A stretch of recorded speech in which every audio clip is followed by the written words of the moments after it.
Hi there! Earlier today, Amazon announced some new updates to the Kindle Paperwhite. There are two new color options to choose from now. We have the original black option, as well as Denim Blue, which is a carryover from the Kindle Basic, as well as a new Agave Green option, which is very similar to the old Kindle Paperwhite, which came in a sage color. Now, late last year, there was also one other small update that happened to the Kindle Paperwhite. They introduced a 16GB option. When the Paperwhite originally came out at the end of 2021, it only came in 8GB, but now we have the 16GB option, which costs $10 more for a starting price of $149 US. These new color options are only available on the 16GB model or above. This means if you're buying the entry-level Kindle at 8GB for the starting price of $139, you can only get it in the black color option. But if you do upgrade the storage or get the Kindle Paperwhite Signature Edition, you'll have these two other options of blue and agave green. Now, in addition to these new Kindle Paperwhite colors, they're also releasing some new cases for both the fabric and leather lineup that they have,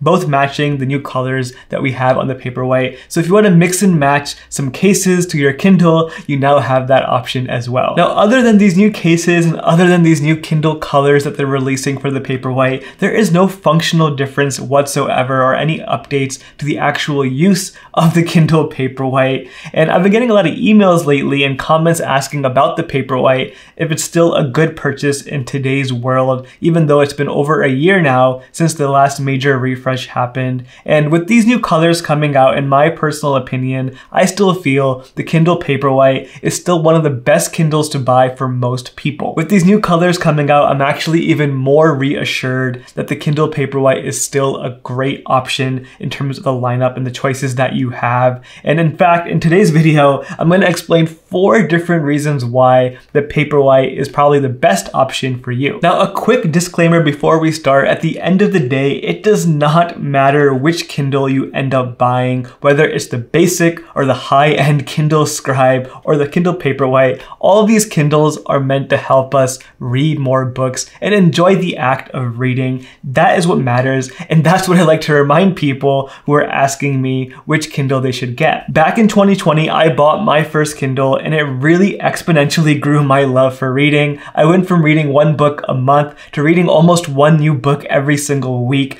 It was such a massive transformation, and I really want to encourage people who are on the fence, don't get caught up in the little details. I really think any Kindle will make a big difference for you. Now, a quick side note, if you are interested in the books that I read, I specifically read nonfiction books. I have a whole newsletter dedicated to the books I read and sharing the lessons I learned from them. Link down below if you're interested in that. The newsletter is called Presently Reading. I read 1 book every single month with the community of bookworms from around the world. So check that out if you want to read a book with me every single month. Now, the first reason why I feel the Kindle Paperwhite is probably the best Kindle for you is the warm light temperature control that you get on the display. Now, last year in 2022, the new Kindle Basic came out, which is technically speaking a newer Kindle than the Kindle Paperwhite. But the reason why I think the Paperwhite is better than the Kindle Basic is for this one reason alone: that warm light display makes a very big difference. Having that warm light, in my opinion, brings 2 major benefits to the table. The first is obviously being able to read at night and having a better reading experience. But secondly, that's less talked about, is actually having a display that looks more natural and more similar to reading an actual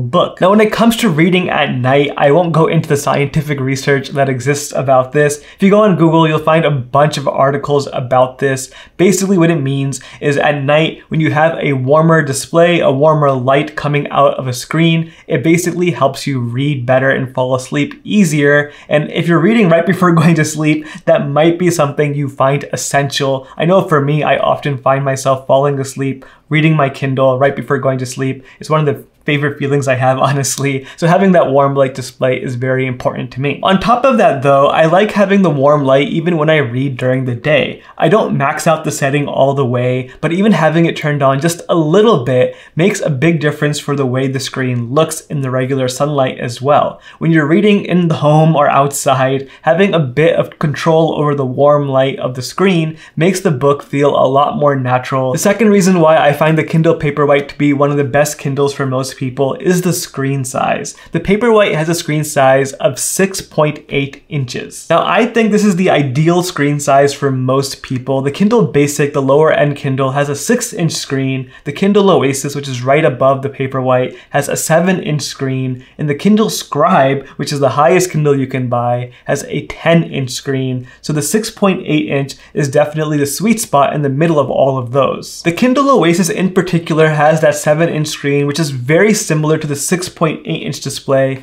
on the Kindle Paperwhite. And in my opinion, if they do release a new updated Kindle Oasis in the near future, they will probably be adjusting the screen size on that thing just because it's so similar to the Paperwhite. It doesn't really make sense to have two Kindles with the same screen size like that. I think the 6.8-inch display is a great screen size for both traveling and casual reading. If I had to pick one Kindle that I would use for all these different use cases, both going out and about as well as reading at home on the sofa, I would choose the Kindle Paperwhite just because of the form factor and the ability to use it for all these different purposes. The third reason why I think the Kindle Paperwhite is a great option for most people is the price. The Kindle Paperwhite starts at $139 US, but if you want the additional color options that we've been talking about, those will start at $149 because you have to get the 16GB model or above. Now, this price point compared to most tech purchases out there is actually pretty affordable. The Kindle Basic does start at $99, which is a little bit cheaper, but if you're in the market for a Kindle and you are a serious reader, I would strongly recommend investing just a little bit more money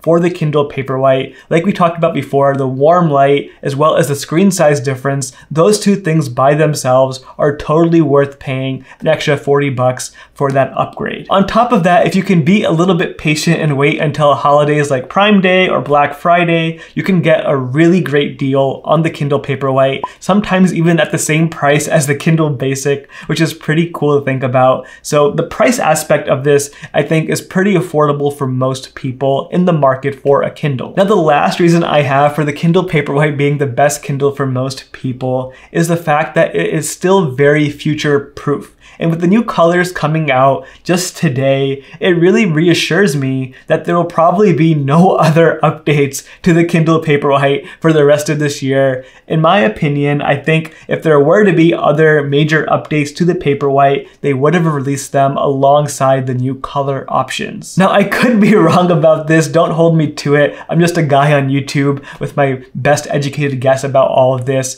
But if you are worried about your Kindle Paperwhite becoming outdated, I would probably not worry too much. These things are meant to last for a very long time. Amazon does not release new Kindles very often, and the Paperwhite was just released just over a year ago now, and they could probably go 2 or 3 years without releasing a new major update. And honestly, the Kindle Paperwhite, if you have one right now, it will probably last you way more than a few years. I get comments from people all the time who are using Kindles from 5 or even 10 years ago. These things last a lifetime if you treat them well. Especially with features like USB-C, you are really going to be future-proof for quite a while on the Kindle Paperwhite. Again, Kindles are meant for reading books. You don't need fancy features that make it a better experience. As long as you can read books effectively and in a way that makes you enjoy the books that you're reading, that is what matters. So I'm sure there'll be new Kindle updates in the future, but the Paperwhite as it is right now is a great way to read books. Now, if you are curious about my predictions for this year in terms of Kindle updates and what we might see, I have a whole video that talks about this that I just posted not too long ago. Link on the screen for that right now. Thank you so much for watching. I'll see you next time.